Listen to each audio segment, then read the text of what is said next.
our nation in the United States Army for 8 years and continues his service as a dedicated advocate for Michigan's 10th District.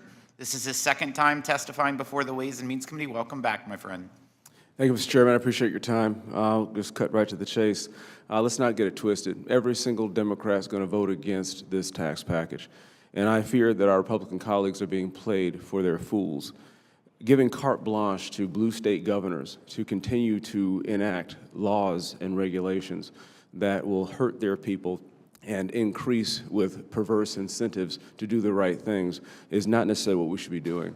There are Republicans, our very good friends and colleagues, Esposito, Molinaro, Garcia, and Steele, who are at home right now, who made the same SALT argument. And for the remaining 5 of our very dear colleagues who are pushing very hard for the SALT cap raising, for the increase in cost of $225 billion over the next decade, that's $45 billion per seat. How much are we willing to pay for a seat?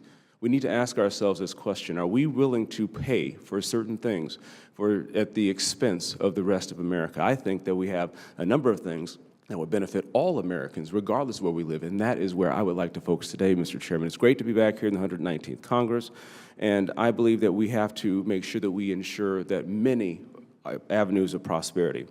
The best avenue of prosperity is through education. I particularly want to highlight this path of prosperity through the Educational Choice for Children Act, legislation intended to expand education freedom and opportunity for students, and I appreciate our colleague from Nebraska, Mr. Adrian Smith, for leading on these efforts. And I look forward to working with all my colleagues in these months ahead to get this bill for consideration on the House floor. We must continue to prioritize reforms to education that expand choice, and the best way to do that is to put parents back in the driver's seat. I believe firmly that when you give parents choice, you give students a chance. In addition, I believe the child tax credit, a responsible approach to addressing the provisions in the Inflation Reduction Act, must also be a part of this important debate on how we restore economic prosperity here in America. Again, a much better use of money for all Americans than just a few on the coast. My bill from the 118th Congress, Reignite Hope Act, would increase the child tax credit from $4,500 for each child from 0 to 5 and $3,500 for each child 6 to 17. After 4 years of reckless federal spending and terrible economic policies out of the Biden-Harris administration, parents in my district and districts all over the country are pleading for some relief. They've paid upwards of $6 for gas, $10 for a dozen eggs, and $7 for milk. Now more than ever, parents across the country deserve relief, proven relief. The child tax credit works. Lastly, everyone in this room knows there are a multitude of concerns about IRA. I share those concerns. The IRA, which did exactly the opposite of its name, was a radical attempt to institute the left-wing wish list of the Green New Deal agenda. EV mandates, which have already cost thousands of good-paying jobs in Michigan, removed consumer choice from the free market and made us reliant on China, enabled child slave labor in the Congo, and widely prevalent EV supply chain risks. I'm thrilled that the House, along with President Trump, have made the elimination of job-killing EV mandates a priority. As I led the EV CRA last Congress, we're going to redouble those efforts. And I would like to echo the comments of my great friend and colleague, Rep. Houchin, when she mentioned we have to go at this with a scalpel and not a chainsaw. I ask that we proceed with caution when looking to address the provisions of the IRA that have incentivized onshoring the future of automotive jobs, manufacturing, and increasing our capacity.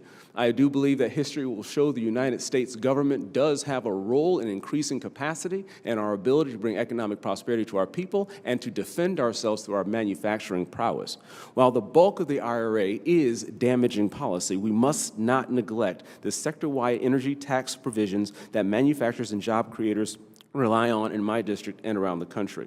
Additionally, it's critical that we continue to manufacture and assemble semiconductor chips here in America. We cannot rely on our foreign adversaries to produce and manufacture our means of self-defense and survival. We can and we must repatriate American jobs, reinvigorate manufacturing golden age in this country while mitigating the national security risk. If we continue to assemble semiconductor chips here in America, we will be in a much better position. I encourage this committee to continue to consider addressing provisions from past legislation regarding our chip supply chain. We have to walk and chew gum at the same time, Mr. Chairman, and I'm confident with your leadership we will. I appreciate the time here to speak today, and I want to say a particular thank you for working with your staff. We are working on a way that we can help in a conservative manner students with their loan debt while also addressing our mandatory spending and the liability we have in the long term. And with that, Mr. Chairman, thank you for your time. I yield. Thank you, Mr. James. I now recognize Representative Keith Self.